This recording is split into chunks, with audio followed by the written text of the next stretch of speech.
জ্ঞানীগুণী মানুষেরা বলে গেছেন যে এই কটি জিনিস কখনোই অপরের সাথে শেয়ার করবে না। যদি তুমি শেয়ার করো তবে কিন্তু বিপদের সম্মুখীন হবে।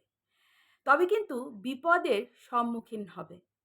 কেন বিপদের সম্মুখীন হবে? কারণ তোমার প্রতিদ্বন্দ্বী যারা রয়েছে তারা তোমার ব্যক্তিগত জীবনে হস্তক্ষেপ করার একটা সুযোগ পাবে। তোমাকে কথা শোনানোর তোমাকে কথা শোনানোর সুযোগ পাবে। হয়তো তুমি মানসিকভাবে দুর্বলতার শিকার হয়ে সেসব বিষয়গুলো বলে দেবে, কিন্তু যখন সেই ব্যক্তি তোমাকে তোমার নিজের ব্যক্তিগত জীবন নিয়ে কথা শোনাবে বা হাসবে বা তোমাকে আম বা তোমারই কথা অন্যের কাছে সমালোচনা করবে, তখন তোমার সেগুলো ভালো লাগবে না। তার মধ্যে ১ম টি হলো তোমার পরবর্তী পদক্ষেপ। তুমি কি করতে যাচ্ছ আগামী ভবিষ্যতে, তা কিন্তু কখনোই অন্যের সাথে শেয়ার করো না। ব্যাপারটি ফুলফিল হয়ে যাওয়ার পরেই শেয়ার করো। তুমি তোমার নিজের জীবনের ব্যক্তিগত যদি কোনো সিক্রেট থাকে, গোপন কথা থাকে, কারোর সাথে শেয়ার করো না। জানবে কোনো না কোনো দিন সেই বিষয় নিয়ে তোমাকে খোঁটা শুনতে হবে। ফ্যামিলি সিক্রেট কখনোই অন্য মানুষের কাছে শেয়ার করতে নেই। এটাও কিন্তু তোমার এটাও কিন্তু নিজের অজান্তেই নিজের বিপদকে ডেকে আনা। কখনো নিজের আর্থিক অসচ্ছলতা বা আর্থিক অবস্থা খারাপ থাকলেও অন্যের কাছে বলবে না। তোমার সামনে অনেকে বাবারে বাছারে বলে তোমাকে সান্ত্বনা দিলেও তোমাকে নিয়ে কিন্তু পেছনে হাসাহাসি করবে। কারণ কোনো মানুষের বেশিরভাগ মানুষেরই সাইকোলজি বলে যে মানুষ অন্যকে আর্থিকভাবে খুব উন্নতি শিখরে দেখতে পছন্দ করে না।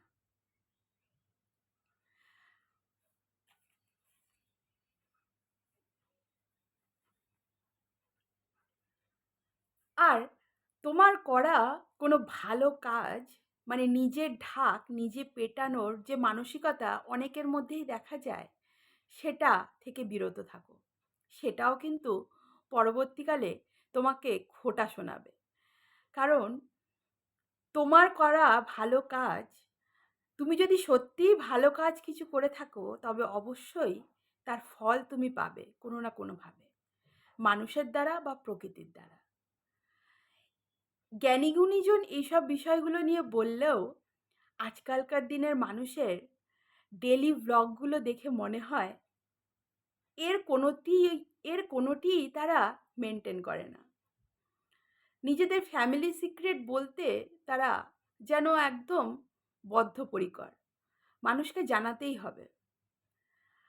মানুষের আর তারা ৭ দিন পর কোথায় যাচ্ছে, ১৫ দিন পর কোথায় যাচ্ছে, ভবিষ্যৎ পরিকল্পনা কী, সবই তারা নিজেদের ভ্লগে বলে দেয়।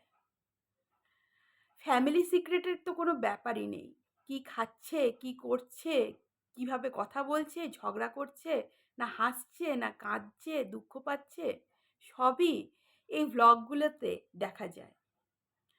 নিজের দুপুরবেলার ব্রেকফাস্টের মেনু, রাত্রেবেলার ডিনারের মেনু, দুপুরবেলার লাঞ্চের মেনু, সকালবেলার ব্রেকফাস্টের মেনু থেকে শুরু করে বাচ্চার টিফিন বক্স বা লাঞ্চ বক্সের রেসিপি বা রাত্রেবেলার ডিনার, সব কিছুই মানুষকে দেখিয়ে সব কিছুই মানুষকে দেখাতে হচ্ছে। না দেখালে তো ইনকাম বন্ধ হয়ে যাবে।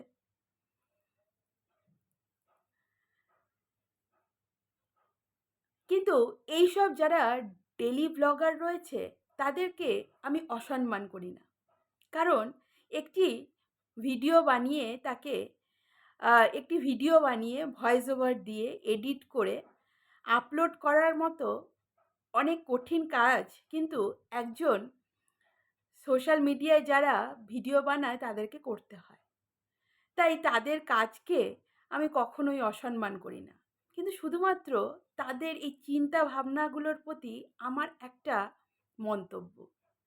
তাদের এই বিষয়গুলো সমাজ জেনে বা দেশ জেনে কি লাভ হবে? কি দিচ্ছে তারা সমাজে? পরবর্তী জেনারেশনের জন্য কি রেখে যাচ্ছে তারা? এই ডেলি ভ্লগার যারা রয়েছে তাদের প্রতি আমার এই প্রশ্নটি। আপনি যখন থাকবেন না, আপনার সন্তান আপনার ব্লগগুলো হয়তো খুলে দেখবে। দেখবে মা ঘরের কাজ করছিল, মা কি রান্না করেছিল, সেটাই সে দেখবে। যদিও একটি সন্তানের কাছে মায়ের এই বিষয়গুলো যথেষ্ট মূল্যবান, কিন্তু সমাজ তাতে কি পাচ্ছে? আমাদের কথাতেই রয়েছে তো সোশ্যাল মিডিয়া, মানে সামাজিক মাধ্যম। আমরা যে ভিডিও বানাই তা তো সমাজের জন্য। সমাজ কি পাচ্ছে? সমাজ কি কিছু ভালো মন্তব্য শুনতে পাচ্ছে? সমাজ কি কিছু ভালো আইডিয়া পাচ্ছে? সমাজ কি কিছু দিশা পাচ্ছে? বা সমাজ কি কিছু সমাজকে আলোড়নকে সমাজের বা সামাজিক দুর্নীতি যা রয়েছে তার বিরুদ্ধে কি আওয়াজ তোলা হচ্ছে? তবে এইসব ডেলি ভ্লগগুলোর কি কারণ? শুধু কি একটাই কারণ, যে টাকা ইনকাম? মানুষে আপনাদের উদ্দেশ্যে বলছি, আপনারা যারা নাচ করছেন, সারা দিনের কাজকর্ম ডেলি ডেলি ভ্লগের মাধ্যমে শেয়ার করছেন, তারা হয়তো অনেক খাটছেন, কিন্তু তারা সমাজকে কিছু দিচ্ছেন না। জানবেন, আপনার আপনার আপনি যখন সমাজকে কিছু দিচ্ছেন না, সমাজও আপনাকে খুব সহজেই ভুলে যাবে।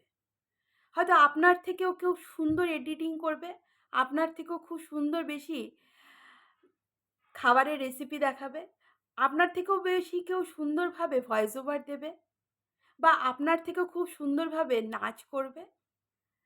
তখন সেই মানুষগুলো তাদের ভক্ত হয়ে যাবে। তাই যারা ডেলি ভ্লগার রয়েছেন, তারা যদি বেঁচে থাকতে চান, তারা যদি সমাজের বুকে বেঁচে থাকতে চান, তবে কিছু ইনফরমেটিভ ভিডিও বানান।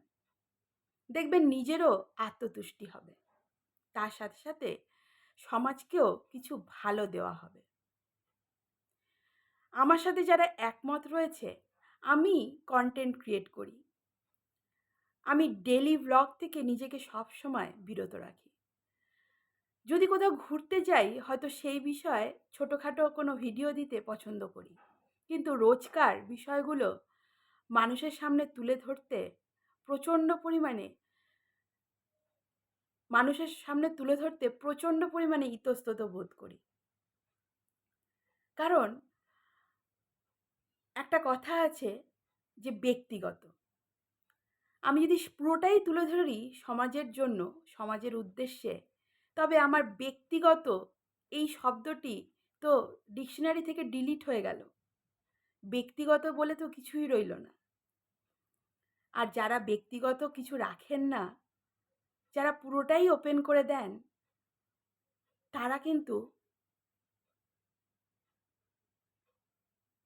কিন্তু হারিয়ে যান, তারা বেঁচে থাকেন না।